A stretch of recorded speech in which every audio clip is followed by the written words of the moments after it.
There is a kind of tiredness that sleep does not touch. You can close your eyes for 8 hours. You can wake up in a quiet room with nothing urgent happening and still feel as if some part of you has already been working for hours. Not your body. Something deeper. The part of you that listens before anyone speaks. The part that notices changes in tone. The part that prepares for problems that have not arrived yet. The part that keeps checking the emotional weather of every room, every message, every silence, every small shift in someone's face. And maybe this is why rest can feel so confusing. Because from the outside, it looks like you stopped.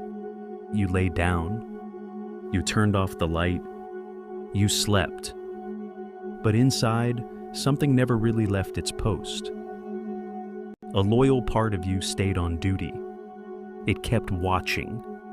It kept measuring. It kept trying to make sure nothing went wrong, while the rest of you was trying to disappear into sleep. So when morning comes, you do not wake up feeling restored. You wake up feeling like you are returning from a shift you do not remember agreeing to work. And the hardest part is that you may not even call this anxiety anymore. You may just call it being responsible, being prepared, being careful, being the kind of person who thinks ahead. But sometimes what looks like responsibility from the outside is actually a nervous system that never received permission to be off duty. You are not only tired from what you did today, you are tired from what you kept tracking while you were doing it. You are tired from the conversation behind the conversation, the meaning behind the message, the possible disappointment behind someone's quietness, the future consequence behind one small mistake. You are tired from living with a part of you that treats ordinary life like something that must be managed carefully, or else it might collapse. This is why sleep can feel like it missed the place where the exhaustion lives. Sleep may rest the muscles. It may soften the eyes. It may slow the breathing. But it does not always reach the part of you that still believes it is responsible for keeping everyone safe, calm, pleased, stable, and close. That part does not rest just because the room gets dark. It rests when it finally believes the danger has passed. And for some people, danger was never only danger. It was mood. It was silence. It was distance. It was a look. It was someone becoming slightly colder than they were a moment ago. It was the feeling that love, approval, peace, or belonging could change without warning. So you learn to stay available, not loudly, not dramatically, just constantly. You became available to other people's needs before they had to speak them. Available to tension before it became conflict. Available to problems before they became visible. Available to guilt before anyone accused you of anything. And after a while, this availability began to feel like your personality. You stopped noticing how much energy it took. You just noticed that you were tired. So when someone says, you just need to rest, something in you may feel unseen. Because rest is not simple when your body is lying down, but your attention is still standing at the door, waiting, listening, ready to explain, ready to fix, ready to adjust yourself before anyone has to be upset with you. This kind of tiredness is not always loud. It does not always look like breaking down. Sometimes it looks like getting through the day, answering the message, doing the work, smiling at the right moment, remembering what everyone needs. Keeping your voice calm when something inside you is quietly asking for relief. And because you can still function, people may not understand how exhausted you are. They see you moving, they see you answering, they see you showing up, so they assume you are fine. But functioning is not the same as being restored. Sometimes functioning just means the part of you that is tired has learned not to interrupt the part of you that is needed. That is a lonely kind of strength. The kind nobody claps for because nobody can see it. The strength of continuing while privately running on a kind of inner debt. You borrow energy from later. You borrow calm from tomorrow. You borrow patience from a version of yourself who has not even arrived yet. And then tomorrow comes, and there is nothing left to collect. This is the tiredness that sleep does not fix. Because it is not only tiredness from activity, it is tiredness from constant internal employment. The job of being acceptable, the job of being prepared, the job of not needing too much, the job of reading people carefully enough to avoid becoming a problem. And maybe no one ever officially gave you that job. Maybe no one said, from now on, you must be responsible for the emotional atmosphere around you. Maybe no one said, you must notice every shift before it becomes dangerous. Maybe no one said, you must make yourself easy to love by becoming easy to manage. But somewhere along the way, you understood it anyway. You understood that peace was easier when you were careful. That connection lasted longer when you adapted. That rejection hurt less when you saw it coming early. That disappointment was easier to survive when you had already blamed yourself first. So a part of you became very skilled. Skilled at scanning. Skilled at predicting. Skilled at shrinking before anyone asked you to. Skilled at turning your own needs down to a quieter volume so the room would not have to deal with them. And now, years later, you wonder why you were tired. But you are not tired because you are weak. You are tired because a part of you has been loyal to an old assignment long after the original room disappeared. It is still clocking in, still watching the door, still trying to protect you from a version of life that may not be happening anymore. This is why even good days can drain you, because nothing has to go wrong for the watcher inside you to keep working. A peaceful day can still feel tiring if you spend the whole time waiting for peace to change its mind. A loving conversation can still feel tiring if some part of you is checking whether the love is still safe. A quiet evening can still feel tiring if quietness has never felt neutral to your body. Sometimes silence does not feel like rest.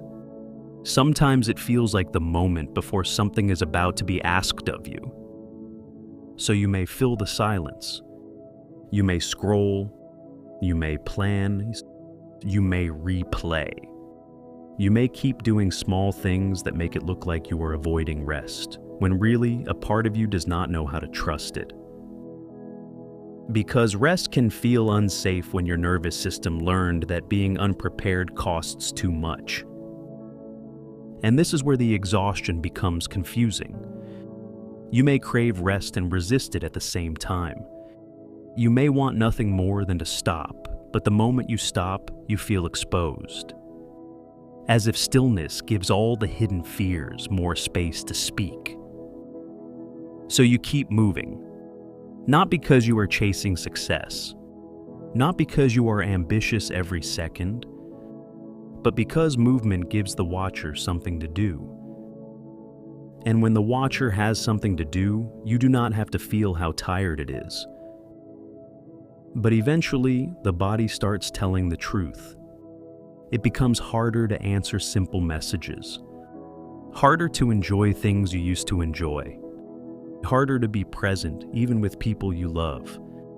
Not because you stopped caring, but because care has been mixed with vigilance for too long. And when care becomes vigilance, even love can feel like labor. This is one of the quietest heartbreaks of inner exhaustion. You may still love your life in some way. You may still be grateful. You may still know that there are good things around you. But gratitude does not erase exhaustion when the deepest part of you has not felt allowed to unclench. That is why telling yourself, "I should be happy," does not help. It only gives the tired part of you one more job. Now, it must not only keep going, it must also feel guilty for not enjoying the going. So maybe the question is not, why am I still tired? Maybe the question is, what part of me is still working when I think I am resting? What part of me still believes it has to earn peace? What part of me still believes silence means something is wrong? What part of me still believes I must be useful to be safe? What part of me still believes I am responsible for preventing disappointment before it arrives? These questions are not meant to blame you. They are meant to find the part of you that has been working alone, because that part is not your enemy. It is loyal. It is tired. It has been trying, in its own way, to keep you from being hurt again. And maybe healing does not begin by forcing that part to disappear. Maybe it begins by noticing it with a little more tenderness. By saying quietly, "I see how long you have been working. I see how much you have been carrying. I see that you learned to protect me before you ever learned to rest." And then, little by little, giving it evidence that life does not always require a shift. That not every silence needs interpretation. Not every mood belongs to you. Not every pause is a warning. Not every quiet room is asking you to prepare for pain. This does not happen all at once. A part of you that learned to stay on duty will not instantly believe it is safe to clock out.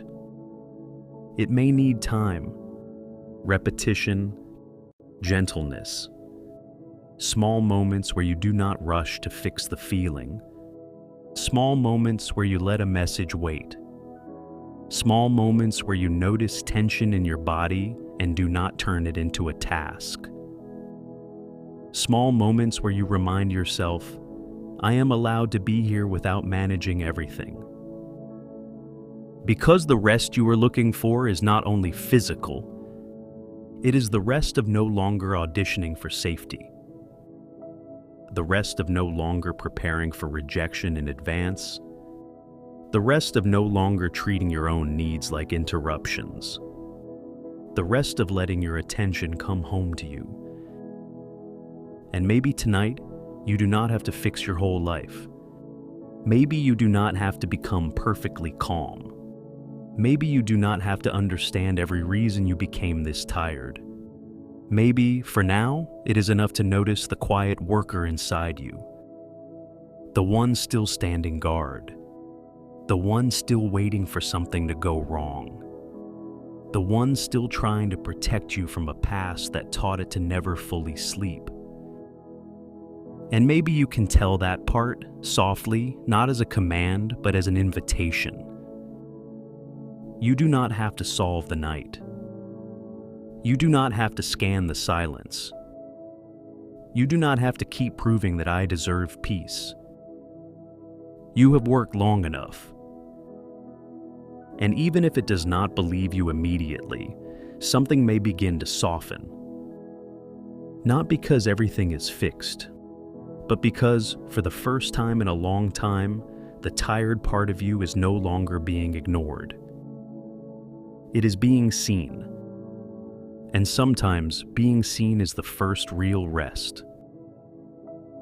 Perhaps the change you were searching for was never outside of you. Perhaps it was always waiting for this moment of stillness. So for now, stop pushing, stop chasing, and simply remain here, because something within you already knows the way.